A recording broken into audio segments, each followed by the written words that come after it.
তাহলে আজানটাকে দিব ইনশাআল্লাহ। তাহলে কি আজানের ধ্বনি আমাদের কাছে কি ভালো লাগে না খারাপ লাগে? কে ওই শোনালো মুরে আজানের ধ্বনি, মর্মে মর্মে সেই সুর ভাজিল কি সমধুর, আকুল হইল প্রাণ নাছিল দমনি, কি যে মধুর আজানের সমুদ্র ধ্বনি। কথা বলেন ঠিক কিনা বলেন? আজান কাহারো বিরক্তির কারণ হতে পারে না। আজান যদি কাহারো বিরক্তির কারণ হয়, বাংলাদেশে থাকার অধিকার তার না।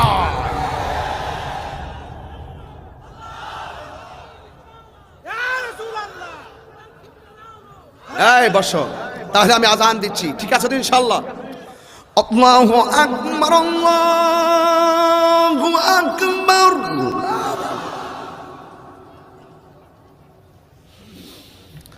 আল্লাহু আকবার, আল্লাহু আকবার।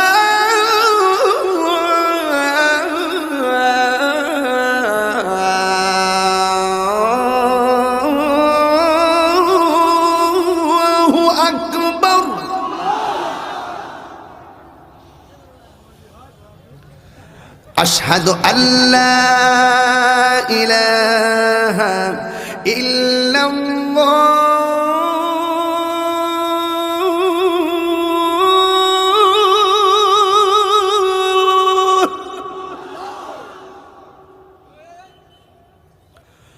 আশহাদু আল্লা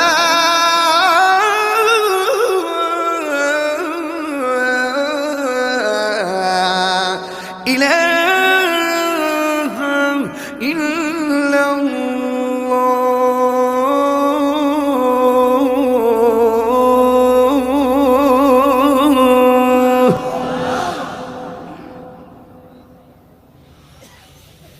আশহাদু আন্না মুহাম্মাদান রাসূলুল্লাহ,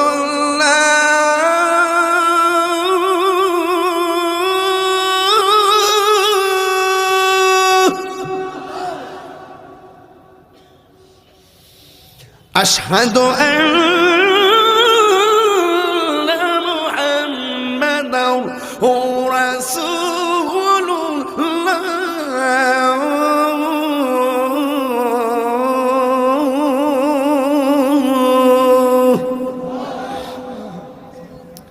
আপনারা মাগরিবের পর থেকে এই পর্যন্ত বসে আছেন, যে আওয়াজটা এখনো করেন নাই এই আওয়াজটা এখন করবেন। আমি আপনাদের সকলকে প্রথম ওয়াজে বলছিলাম ওমা খলাকতুল জিন্না ওয়াল ইনসা, আমি বিনা কারণে একটা কথা বলি না। আমার প্রত্যেকটা কথা লাস্ট সলিউশন ফিনিশিং আছে। একটা বলছেন যে আল্লাহ মানুষকে বানাইছে ইবাদত করার জন্য, আমি আপনাকে নামাজের জন্য কল করতেছি, আপনি আমার মনিবকে একটা ডাক দিবেন, এমন জোরে ডাক দিবেন যে আওয়াজটা এই মাহফিল আজকে আর হয় নাই।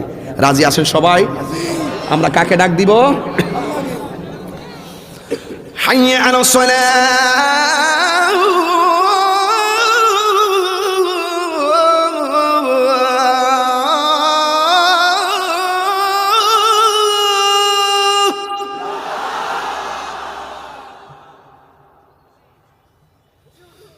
হাইয়া আলাস সালাহ।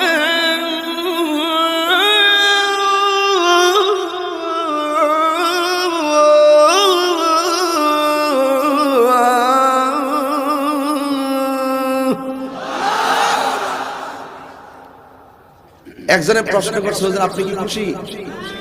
আমি বলবো আমি খুশি হওয়ার কিছু নাই, আমি আমার আল্লাহকে খুশি করতে চাই। তুমি আল্লাহকে খুশি করতে কথা বলো, তুমি কোন বক্তার মনোরঞ্জনকে গ্রহণ করে তার মনকে খুশি করতে কথা বলবা না। আমরা যাই শুনবো তাহিরের চেহারা নয়, তাহিরের মুখ দিয়ে যা বলবে এই কথা যদি কুরআন সুন্নাহ সম্মত হয়, তুমি আল্লাহকে রাজি করতে খুশি করতে গিয়ে ওই কথা মানতেই হবে, মানতেই হবে, মানতেই হবে। কথা বলেন।